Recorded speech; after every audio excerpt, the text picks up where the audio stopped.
Welcome everybody back to another episode of the Fifth Quarter Podcast. I am your host, Devin. Unfortunately today, not joined by my co-host, Jaden. He just got his wisdom teeth removed. So he was definitely not going to be able to make this episode. But we still got a jam-packed episode for you guys today. I'm excited. A lot of things to go over. A lot of NFL news to talk about, especially considering last episode. I record these on Monday night after the games. And I edit them on Tuesday, upload them on Wednesday. So if you're familiar with the NFL, last Tuesday, the trade deadline went down and a lot of things happened. So that episode came out the day after the trade deadline, but we didn't talk about any of those things because that didn't happen at the time of recording. But we do got all that news to go over, so I'm super pumped. So without further ado, let's get into it. I'm feeling good. I just recently got my haircut. I have been using, I don't know if it's really working or not. I had bought this hair growth serum to try to start, I don't want to start losing my hairline. You know how it gets, man. I don't want to start that balding process where your corners start going back. So I kind of wanted to get ahead of the curve, and I've been trying it. I think it's working. I think it's working solid. I can't really tell. What I wish I would have did was took progress pics like as soon as I started using them, and then, keep on updating it like every month or every few weeks. But I didn't do that, and I regret that because I feel like it's improving, but also I can't know for sure. But anyway, enough of that. I brought my own pregame talk today. Obviously, Jaden's not here to do it, so I brought my own. And it's not, obviously, I can't ask myself a question, but it's more so me just kind of rambling. I have this one thing that I really want to talk about, and it's been on my mind over the past week or so, and that is the amount of elite defenses in the league is pretty crazy. And what I call them is Super Bowl caliber defenses. These are defenses that if you give any of these, top 10 teams this defense, I think they're immediately Super Bowl contenders. That is the type of execution that these teams are having on the defensive side of the ball. And the two teams that I really want to emphasize, I got four teams here that I want to talk about, but the two teams that I really want to talk about, because I think they are number one and number two in the league, is the Broncos and the Texans. And I want to start out with the best defense in the league, I think, to everyone, is the Denver Broncos. Currently this year, the Broncos are giving up 17.3 points per game. They're allowing 270 yards per game. Both of those are third in the league. They are first in sacks at 46 through 10 games. They are averaging 4.6 sacks a game through 10 games. That is ridiculous. If I'm not mistaken, I heard over the broadcast that is the best mark of all time through a season. Obviously, the season's not over, but if they were to keep this amount of production up, 4.6 a game, that'd be the NFL record. So they are doing some crazy stuff over there. Touchdowns allowed at 15, which is tied second. Yards per play at 4.3, that's first. EPA per play allowed is negative 0.11, which is second. Success play percentage allowed is 36.22, that's first. First in a lot of categories, and especially the ones that matter, especially that sack number. My goodness, they're on a historic run. They are on a historic run. And a team like that should immediately be a Super Bowl caliber team. Now, I don't want to spoil anything because we are getting to our contenders versus pretenders, but a team with a defense like that should be a no-brainer for a Super Bowl contender. And the other defense that I want to talk about in the Houston Texans, very similar to the Broncos as far as a lot of first place rankings. Points per game allowed, 16.7. That is first. Yards per game allowed, 261.3. That is also first.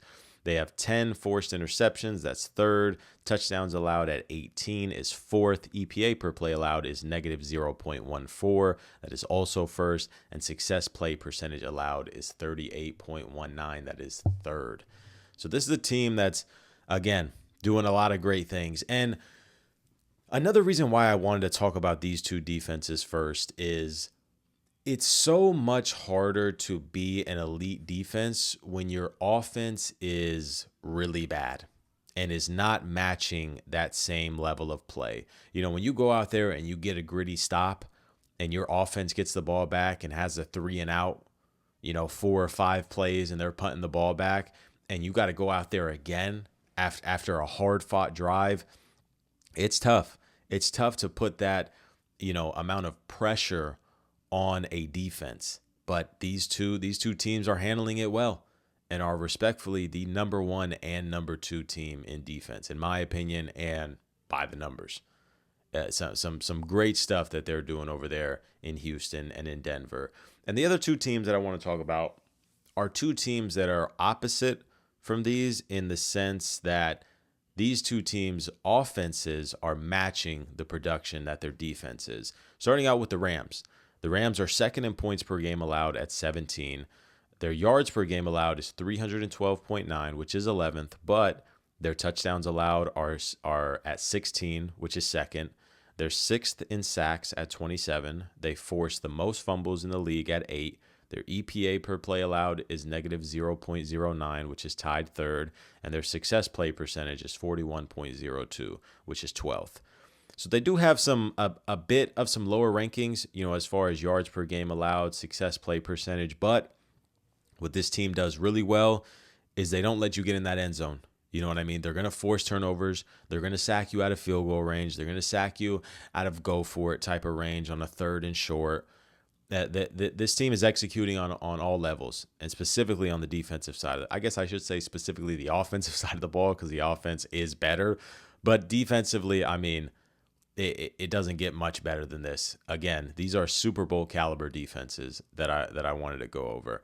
And lastly is the Seattle Seahawks, allowing 19.1 points per game, which is 5th. Rushing yards per game allowed, 90.7, which is 4th. Touchdowns allowed at 19, which is 6th. They have 9 interceptions, which is tied 4th. Their sacks are at 32, which is 2nd. EPA per play allowed is negative 0.06, which is 5th. And success play percentage is 41.85, which is 8th. So top 8 in all of those rankings. And again, a team that on the other side of the ball offensively is, matching it to a T. These are 2 teams that have some of the best offenses in the league, along with a top 5 defense in the league. And they're balling. These teams are balling on all levels, and specifically on the defensive side of the ball. It's crazy. It is crazy. It's fun, though. It's fun to witness this amount of Super Bowl caliber defenses, as I mentioned, all playing at this level. And there's even teams that I'm not even mentioning. A team like the Browns that have played really well. You know what I mean? Just a lot of great things going on in the NFL. And I think the playoffs are going to be a lot of fun. When you have this many elite defenses, it's going to be interesting. I'm stoked to see who these teams end up matching up with. The Texans are a pretty long shot to make the playoffs, but it could happen. Who knows? And if they do sneak in there with a defense like that, they can make some noise. They could upset a team. Who knows? But anyway, that's enough for my own pregame talk. Just kind of rambling about some great defenses over the league. Now we're going to get into some NFL news that have happened over this past weekend. And we're going to start out with the New York Giants firing head coach Brian Daboll. This is something that I think a lot of people seen coming. This was a team that has blown a ton of leads this year, a ton of fourth quarter leads, a bunch of them out. It's just a lot of, I don't even know what words I'm looking for. Just not a lot of great when it comes down to their crunch time performances. And it's upsetting because you have a rookie quarterback in Jackson Dart, who obviously is playing out of his mind, having a great season. But this Giants team, it feels like they're a lot better than their record. And a lot of that has to come down to their fourth quarter miscues. And you got to put that on the head coach at the end of the day. That's just what it is. No matter what the issues are, it's going to fall on the head coach. And this was a make or break season for Brian Daboll. And with the performances that they've been putting on there, this was pretty much a no-brainer. I do believe Daboll is going to be an offensive coordinator here shortly, but who knows? Is that going to happen this offseason, next offseason, whatever it may be? But I think for sure he's going to be back on a coaching staff very, very soon. I don't think as a head coach, but I think he'll get back. He'll get back in as an offensive coordinator, in my opinion. So that's pretty much the head coaching news that I want to talk about. There are some injury news that have been going on. We'll start out with some positive ones because there is some negative ones for sure. Starting out, Commanders quarterback Jaden Daniels' MRI and medical opinions revealed positive news as his dislocated left elbow is not as serious as originally anticipated. There was no ligament damage and he won't need surgery. Daniels will not be immediately placed on injury reserve, which is great news. Great news for Commanders fans and great news for NFL fans. You know, this is a superstar in the league who went down with a really scary injury. And you definitely don't want to see that to any player, anybody really in the league, in the world. And for it to not be as serious as it originally looked is a great sign. You know, Daniel's season is for sure done, but, you know, hopefully he can start getting back rehabbing very shortly and be ready to go next year. You know, a lot of injuries that Daniels has dealt with over this past season. So I'm hoping he can come back fully healthy and it's not something that continues to linger on throughout his career. Now we get on to some injury news that is pretty unfortunate. Jaguars star cornerback / wide receiver Travis Hunter underwent season-ending knee surgery with eyes set on 2026. It was a LCL repair. He's expected to return within 6 months to full football activities. A superstar in the making. Obviously, going down with a season-ending surgery is not something that you want to see. I didn't expect it to get this far. Obviously, he was on IR, but I did not realize that was going to mean his season was over. And it's not easy to see. You know what I mean? This is a guy that, as I mentioned, is a superstar in the making. His rookie season didn't necessarily go the way a lot of people thought it would, myself included, but Travis Hunter, I think, is going to be a very great player on both sides of the football. I think he showcased that this year, although the Jaguars' offense and specifically Trevor Lawrence was not very friendly to him, I would say, on the offensive side of the ball. But defensively, I think he showed a lot as a corner. I think he showed that he can legitimately be, you know, a top 15 type of guy at both positions, which is unreal to say. Some things that I never thought I would be saying. We could have a player that's a top 15 corner and receiver in the league. That's unreal. So very, very unfortunate news. But again, similar to Jaden Daniels, hopefully he can come back next season fully healthy and go out there and dominate the league. On to a little bit of some better injury news. Joe Burrow told Jay Glazer he expects to be back by Thanksgiving, which is week 13 when they play on Thanksgiving night versus the Ravens. He is ahead of his timeline. And he's already back at practice. They showed footage of him yesterday, already back at practice. And this is crazy. This is a player that, you know, barring the timeline, it looked like maybe he can play like the last couple weeks of the season if, you know, everything goes well and the Bengals are still competing for that playoff spot.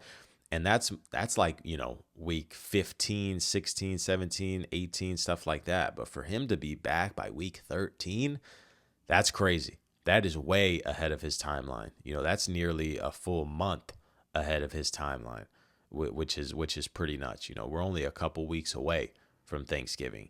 And for a talent like him to be back, hey, I'm accepting it. The only thing that worries me a bit, I hope they're not rushing him. You know what I mean? Obviously, that is a very, very heavy amount of time prior to when it was suspected that he would be coming back. And I just hope they don't rush him.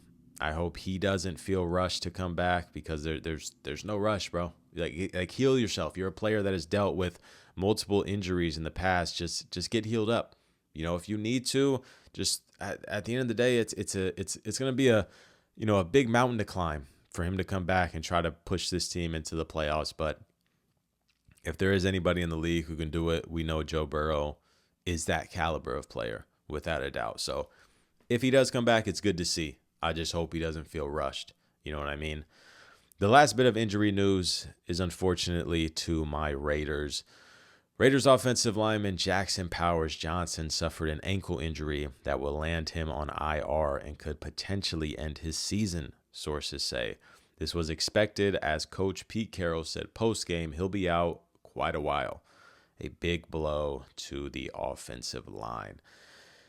Yeah, that's tough. Jackson Powers Johnson is, I want to say, our second best offensive lineman. Dylan Parham is pretty solid, I will not lie, but Powers Johnson, I really do like him, especially as a run fit, blocking over there for Ashton Jeanty.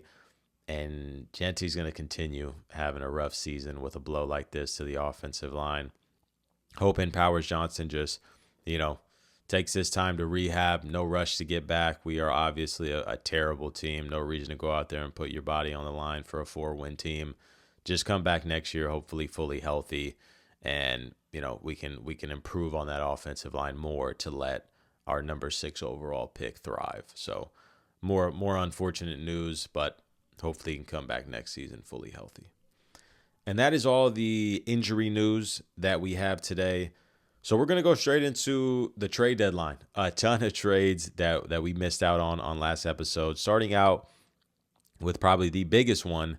The Jets are trading 2 first-round picks the Colts are trading 2 first-round picks to the Jets for cornerback Sauce Gardner. A massive trade in the NFL. And when this first came across the timeline, my original reactions were, obviously the Colts are going for it. They feel like this is their Super Bowl year, and they want to go out there and get one of the best corners in the league in Sauce Gardner. But my original reaction was, that's a lot. That is a lot, especially considering that 2027 draft. And you're not going to have a first-round pick in there. It's a lot of real estate to give up, in my opinion. Although Sauce Gardner, I still do believe is a top 5 corner, despite what people may say. I don't know. It's just a lot. It's a lot. 2 first-round picks at the end of the day. First-round picks are the most valuable pick you can have, obviously. And to be without it for the next 2 years is tough. It's pretty much kind of not Super Bowl or bust, but I mean, the Colts feel like they are a contender, and they're going all out, proving that. So you can't be mad at the effort, but I can't emphasize how much real estate that is to give up. But on the Jets side, I mean, you should be ecstatic. 2 first-round picks. You have 2 first-round picks, especially in that 2027 draft. You're gonna have 2 first-round picks in 2026, 2 first-round picks in 2027. And trust me, that's not the only Jets trade, because I'm saying only 2 first-round picks. They also traded Quinnen Williams to the Cowboys. And what they got back was Mozzie Smith, a first and second-round pick. And what's massive about that is the Jets get the higher of the 2 firsts that Dallas has, which is either Dallas or Green Bay's pick. And that is in 2027. So that means that the Jets are going to have 3 first-round picks in 2027. One of the most hyped drafts in recent memory. They're going to have 3 first-round picks in that draft. And depending on if the Cowboys can get it together, that could be like 2 top 15 type of picks. I mean, the Jets are set up for success. Despite, trading away Quinnen Williams and Sauce Gardner, 2 of their best players on their team, I mean, that's a pretty nice haul to get back, in my opinion. So the Jets are set up for the future. They may end up jetting their way out of this and somehow messing all this up, but I like what they're doing. You knew a fire sale was coming, and to get 3 first-round picks in total plus a second-round pick, I don't mind that at all. They also got, Mozzie Smith and Adonai Mitchell in those, but I don't know how big of parts they're going to play on this Jets organization, but I guess time will tell. I mean, I'm not going to lie. Mozzie Smith definitely won't. He's probably the worst defensive tackle in the league. He'll probably end up getting cut, but I guess they had to throw it in. Our next trade is, again, some more news revolving my Raiders. The Raiders are trading wide receiver Jacoby Myers to the Jacksonville Jaguars in exchange for 4th and 6th round picks. I'm not mad at this at all. As a Raider fan, Jacoby was a player that requested a trade, got denied, and then we realized that we are a bad football team. And he was going to be gone after this year regardless, so why not get some draft capital for him? And a 4th and a 6th round pick, not bad at all, in my opinion. And for the Jaguar side of it, Travis Hunter going on injury reserved it's a much needed upgrade at the receiver position. Brian Thomas Jr. also dealing with some injuries, so they need some help out there at receiver, especially if they're going to try to make this playoff push. So I don't mind this for either side. Some more wide receiver news in the trade market. The Seahawks are sending a 2026 4th and 5th round pick to the Saints in exchange for wide receiver Rashid Shaheed. And for the Seahawks, I love this. This is the team, again, similar to the Colts, that are going all out. They realize that they need wide receiver help outside of JSN. And this is obviously not a superstar name, but in their offense, this is a star. This is a star. I mean, they got the Legion of Zoom over there. This team is going to be fun. Once they really get that deep ball clicking with him and Darnold, I mean, watch out. Watch out. This is a serious team in the NFC. I cannot emphasize that enough. And for the Saints to get, a 4th and a 5th round pick back, a team that, needs to go into I would say a full rebuild. Not bad. Not bad. 4th and 5th round picks. Obviously, they're not first, second, or thirds, but they can still be valuable. You can still get some damn good players down the board. So I don't mind that trade again for both sides. Some more Cowboy news.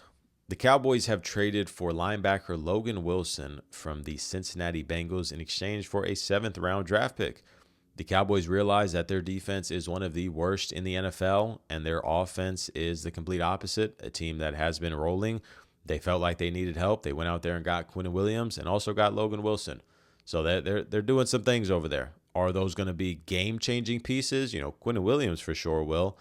Will Logan Wilson be one of them? Not sure. Only time will tell. I think Logan Wilson is a fine player, nothing crazy, but for a defense that has dealt with a lot of injuries, I mean, any pickup you'll take. You know what I mean? And to give up a 7th round pick for a player that could potentially be a real playmaker for them, I don't mind that at all. Don't mind that at all for both sides, really. And that's pretty much all the trades that went down. There was some more news that I did want to talk about regarding the trade deadline. Not a trade specifically, but a trade that was offered. The Bills offered their 2027 first-round pick as a part of a trade package for Jalen Waddle. The Dolphins wanted the pick to be in 2026. So the deal ended up falling through. This makes zero sense to me. The Dolphins were a team that needed to go into a fire sale mode. This team is not good. This team's future is not bright. Tua is obviously not the quarterback of the future. Mike McDaniel most likely will be let go after this season. You kind of needed to get rid of everybody, in my opinion. And the fact that you got offered an extra first in 2027, I know I keep on emphasizing it, but folks, ladies and gentlemen, that draft class is unreal. I can't emphasize it enough. It's going to be one of the best draft classes I think we've ever seen. And you got an opportunity to get 2 picks in that draft, and you decline that? That doesn't make much sense to me at all. I'm sorry. It just does not. The Dolphins doing dolphin things, I guess. That's all I got to say there. Good effort from the Bills. They want to go all out. They want to go out there and continue being a contender, but I guess they didn't want to trade interdivision. I don't know. But it does not make sense to me at all, in my opinion. Anyway, the Dolphins keep their guy, and the Bills keep their pick. And that's all the, NFL news that went around this past week or so. And now on to the main topic of the show, Contenders versus Pretenders. I got 10 teams here that I want to talk about. Obviously, I could talk about many, many more teams, but realistically, there's not that many contenders versus pretenders in the league. There's only a select amount of real contenders, so I didn't want to sit here and have 15 teams and have 10 pretenders. That just didn't make sense. So I picked the top 10 teams in the league, in my opinion. You can sue me if your team's not on here. I'm sorry. These are the top 10 teams that I believe have the best chance to win the Super Bowl this year. And I also took into account, record, obviously, like why wouldn't you? But what I mean by that, is, for example, I may have a team on here that has a better. I'll just give you an example, right? The Patriots are on this tier, are on this list of 10 teams, right? They're 8-2, they're balling. But if come playoff time, let's say the Ravens sneak into the playoffs, and the Patriots obviously should be a playoff team at 8-2 unless they have a historic choke. I would probably pick the Ravens over them. Let's say they matched up. But the Ravens did not make my top 10 because I have to put respect on the record that the Patriots have, and the Ravens are currently trying to claw their way out of a hole. So I kind of just wanted to emphasize that before I got into this. That's just how it went. That's how I did it. It's my show. I'm sorry. That's what it'll be. So we'll get into the first team that I have here. It's the Indianapolis Colts. And this was a team that was tough to gauge. It's obviously their first year of being elite. So for that reason, I wanted to say pretender, but I gave this team a contender. I put them as a contender. They are number 1 in EPA per play, number 1 in success play percentage. They have the current leading rusher and passer. They have quality wins over the Chargers and the Broncos, where they put up nearly 500 yards on the best defense in the league. They have a top 5 coach in the league. And I just think I can't ignore what they've done. It's very easy to say this is their first year, mark them down as a pretender, but I have to put respect on their name. And we'll really see if this team is a contender over their second half stretch, because they have some tough teams on here. They play the Chiefs next. They play the Seahawks December 14th. And they also have 4 interdivision games, 2 against the Texans, 2 against the Jaguars. And I think those Texans games can also show a lot, because despite that offense being nothing, that defense is elite, as I talked about in the beginning of this episode. So they got a tough task coming up. They also play the Niners, which is no slouch of a team. So they have a lot of good games coming up, and a lot of games that are going to really show me if this team is a contender or a pretender. But for me personally, I got them as a contender. I do. I think the AFC is wide open right now, and I think the Colts are a team that can capitalize on that. So I have this team as a Super Bowl contender. The next team I want to talk about is the Denver Broncos. And I'm going with the opposite on this one. I have this team as a pretender. I just don't like their offense at all. I'm not a huge fan of Bo Nix, along with, I think, everyone else in the league besides Broncos fans. And it's not me. I don't want to have that come off as Bo Nix hate and that I'm against him, because obviously he's a young quarterback, only his second year. He has time to thrive, and I think he does have potential to be one of the better quarterbacks in the league. But right now, we can't act like he's that, right? Obviously, the team wins games. It's what they do. But it's also because they have maybe a top 2, top 3 offensive line in the league, and also the best defense in the league. 2 of the most important aspects of football. And that's just what it is. I think people who believe Bo Nix is a top 5, top 10 quarterback, whatever, I think they just don't watch football. They don't watch games. You know what I mean? I think if they think he's an above average quarterback, I don't think they watch games. Despite what the numbers tell you, just watch some film. It's going to come off as hate because I'm a Raider fan. Trust me, I hate the Raiders. I hate the Raiders more than I hate the Broncos. So it's not hate. I'm not going at them. I just think their record says different. I don't think their record says what the team really is or shows what the team really is. I think it's a team, as I mentioned, with an elite offensive line and an elite defense, and that can carry you a long way, especially when you consider their wins, excluding the Eagles win. The rest of their 7 wins are against teams with a combined record of 17, 46, and 1.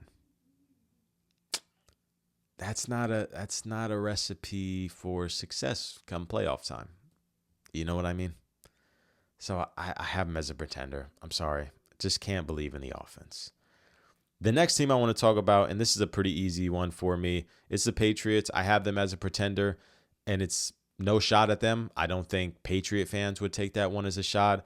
It's just their first year being competent, and I don't see this team being able to go all the way. That's all it is. I think realistically, I think this is a team that could win a playoff game. They have a legit MVP candidate in Drake May. They have some weapons on offense. They're playing some good defense. They're running the ball effectively. But I don't see this team as a real contender. That's all it is. No shot. Next year, could they be? Sure. 2 years from now? Hell yeah. I mean, they got a legit top 5 potential quarterback. I mean, that's really all you need. That's all you need. You get one of those guys out there, yeah, you could be a contender year in, year out. Just the first year, I don't know if I'm buying it. So I have them as a pretender. The next team, similar to the Patriots, but opposite, it's an easy one for me, and it's an easy contender. It's the Kansas City Chiefs. You got Patrick Mahomes, you got Andy Reid, you got Travis Kelce, you got Chris Jones, you got Spags. You've made the Super Bowl 3 straight years. Yeah, despite them not looking the same as they have in previous years, all they need to do is get in, and they're a legit threat to win it all. That's all. That's really all there is to say. I mean, what more can you talk about? Again, this is not a team that has looked good this year. I'm not saying this is a team that I think is a for sure top 5 team, a team that's for sure going to make it. But if they get in there, it's going to be hard to pick against them. That's all I'm going to say. I have the Chiefs as a contender. The next AFC team that I want to talk about is the Chiefs' biggest rival in the Buffalo Bills. And I have them as a pretender. I have them as a pretender. I know people aren't going to like it, but I don't like the Bills this year, man. I don't know what it is. They're 2-3 in their last 5. I get it. They have the best run game in the league, but I don't know, man. I'm just not feeling it with the Bills this year. And it's still early, man. We're only halfway through the season, but I just don't like them, man. I don't know, dude. I don't know what it is. You know what I mean? I think if they do fall short again, I think Sean McDermott has to go. They're still looking for a wide receiver 1. Keon Coleman was hopefully going to be that guy. I actually just pulled a nice Keon Coleman patch card. I had a ton of fun. I bought 2 boxes of cards. Dude, I mentioned this in the previous episode. I think in the previous 2 episodes. I've been having so much fun collecting cards. I bought a Prism, I think a 2024 Prism box and a 2025 Donruss Elite box. And they came with a ton of nice cards. My goal isn't to like sell these or anything, but I just want to have a nice collection. And hell, if I pull something cool, I'll sell it. But with me getting more and more into cards, I'm starting to kind of understand the market and things like that and how it goes and grading cards and whatnot. So I'm pretty hyped. I want to go to a card shop or like a card show. I'll see these like events when these people go to, and I want to go to those. Those look so fun. It's just something that I'm getting into. It would be really dope to, get out there to a card show. And again, I don't have no crazy pulls. I haven't pulled. I think my best card that I looked up, I pulled a rookie card of Caleb Williams. It's like a green prism. If I were to get that, and that's the thing with these cards, you have to get a PSA 10 for these cards to really be valuable. If I were to get that graded and it's a PSA 10, I think it's like $200 or $250, something like that, which is pretty nice. But again, a PSA 10 is so rare. I've heard a lot of sketchy things about PSA where it's like you can have a grader on a bad day and he'll screw you. It could be a 10 and he'll give you a 9 because he's having a bad day. So who knows? That's a random tangent. Talking about Keon Coleman again, I did pull a really sick patch. I wish I had that on me, but it's way over there. I won't grab it. I'll probably put it in the background. I got these 2 cards as a George Pickens and a Brian Thomas Jr. I'll probably switch those out for a bunch of different players over the course of the season. But anyway, back to the Bills. Again, I have them as a pretender. And yeah, I think if they fall short once again of just even making the Super Bowl, I think Sean McDermott has to go. I think that's similar to the Baltimore Ravens. If the Ravens fall short, which it looks like they very well could, I think John Harbaugh would have to go. I really do. Despite these coaches being elite, you just can't sit here and keep on coming up short of the Super Bowl. I get it. You have a juggernaut in Patrick Mahomes in front of you. But I felt like over some of these past few years, the Bills and the Ravens were better than the Chiefs, and they still fell short. So you can't ignore that.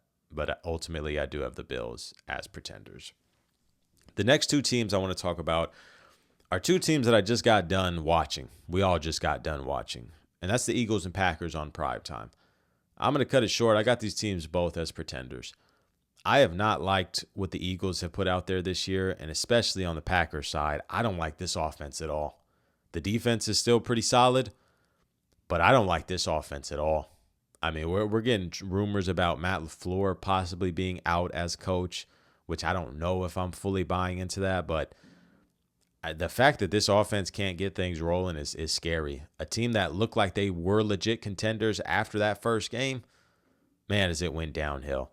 And on the Eagles side of it, I mean, the run game has not been there really this year at all after having a historic season last year with Barkley, literally the best pure rushing season we've ever seen. It's the most rushing yards of all time when you include playoffs. I think he had like the most 140-yard games in a season, most 60-yard rushes in a season. I mean, Saquon was unreal last year. And this offense has not looked the same. The receivers are unhappy. They're not getting the production. A.J. Brown is probably gone this offseason. The defense hasn't looked as dominant. It's a team that I don't want to buy in at all. So I got both of them as pretenders. I'm sorry. You know, as I mentioned, over the course of this season, they could change my mind. But as of right now, man, I want nothing to do with them. I really do. I'm sorry. I just don't. We got 3 NFC teams left to talk about. And the first one I want to start out with is the Detroit Lions. This was a team that I was selling stock going into the season after losing both coordinators. And I'm back. I have this team as a contender. I do. Despite losing maybe the best offensive play caller in football in Ben Johnson, the offense is still top 2 in the league. The defense is playing some complimentary football. And I like the Lions. What do you want me to say? I think they can do it. I think the NFC is wide open. I think with the Eagles not being the same team, I really think that NFC is wide open. And I think the Lions can take it. A team that over the past 2 years, I would have had the same label. I would have had them as contenders over the past 2 years as well. And I'm not stopping. I got them as a contender again. We're 10 games through the season, and I think this team can win it all. I seriously do. And I'm hoping they don't let me down. I'm hoping they don't let Lions fans down again. But I think it really could be their year. So I got them as a contender. My next 2 teams that I want to talk about are both from the NFC West. I'm sure you can guess which teams those are. And I want to start out with the Seahawks. And besides the next team that I'm going to get to, this was the easiest contender that I had on the board. I think the Seahawks, if I had to bet, man, it's really close with them and the next team. And I'm sitting here acting like I'm not spoiling it. It's the Rams that I'm going to talk about next. But those 2 are the ones that I would bet a lot of money on. If you told me I had 2 teams to pick to win the Super Bowl, I might bet all my money on 2 NFC teams. The Seahawks are so damn good. They have a top 2, top 3 defense in the league. They've scored 35 plus in 4 games this year. They have, not the offensive player of the year because Jonathan Taylor exists, but JSN is playing like an offensive player of the year. Mike McDonald is one of the best coaches in the league. You trade for Rashid Shaheed to expand this offense even more. Their offensive line is playing some great football. I can't emphasize enough how much I love watching this defense play. I think they can win it all. I really do. A team that I did not like going into the season, similar to the Lions. I was not a fan, and they've proven me wrong. And I'm okay to completely switch. This is one of my favorite teams. I haven't missed a Seahawk game since like week 2. I think I've watched every game since then. I'm loving what the Seahawks are doing. And I really do think this team can win it all. I'm hoping that the NFC Championship is represented by the NFC West, but a man can dream. Is it likely? Probably not. But boy, would I love to see them and the next team I'll jump into, which is the Rams. And again, I have them as a contender. You have probably the MVP in the league as your quarterback in Stafford. You have maybe the best coach in the league in Sean McVay. You have a Super Bowl level defense. And you have the best receiving duo in the league in Puka Nacua and Devontae Adams. It's all you can ask for. It's all you can ask for. You have a great pass rush, a great quarterback, great weapons, a great head coach. That's all you need. Super Bowl. Sign them up. I think it's their year, man. And I think if Stafford gets either of the two, which is an MVP or a ring, man, have that gold jacket ready for him. Whichever one he gets, have it ready. If he's getting the MVP, have that jacket ready for him at the award show. If he gets that Super Bowl, have it ready for him at the end of the game. I think you could have a legit argument that he's already there, but if he gets one of those two, man, mark it in the books. That's a guarantee. That's a guaranteed Hall of Famer if he does that. I think Stafford is one of those quarterbacks you look back in 20 years from now, and the numbers aren't going to show how truly dominant of a quarterback he was. I mean, maybe a top 3 gifted thrower of the football we've ever seen. I think him and Rodgers are up there as 1 and 2, honestly, for me personally. And that's not the talented, the best, whatever. I just think the most gifted throwers of the football, not many better than Stafford. I'll say that. He's whoa, am I about to embarrass myself here? No, he's number 9. Yeah, he's number 9. I was about to make a joke, but then I thought back to that OBJ clip when he was talking to Stafford, and he was like, you should have been number 10 because all you throw is dimes, but I'm pretty sure he's number 9. All right, glad I didn't make that joke and I caught myself. But yeah, Rams, easy contender. So yeah, those are the 10 teams that I wanted to go over as contenders, as pretenders. I'll run through them again really quickly. Colts contenders, Broncos pretenders, Patriots pretenders, Chiefs contenders, Bills pretenders, Eagles pretenders, Packers pretenders, Lions contenders, Seahawks contenders, Rams contenders. Those are the teams this year that I think can win it all, and some other teams that I don't think will go very far. And that's not saying that I don't think that they will win a playoff game, but just teams that I don't think can win the entire thing. That's all it really comes down to. But yeah, man, that's pretty much going to do it for this episode of the Fifth Quarter Podcast. A great solo pod. My first time doing a solo pod without Jaden. Pretty sure this is going to be something that ends up happening throughout the course of these years. And, it's just something that I got to do. It's not a bad thing. I can do it. I can roll solo for show. But my man Jaden will be back next week. We'll have a great episode once again for you guys. If you did enjoy, make sure to leave a like. Make sure to subscribe. Make sure to rate us 5 stars. And yeah. That's going to do it for me, man. Thank you guys so much. I'm out. Peace.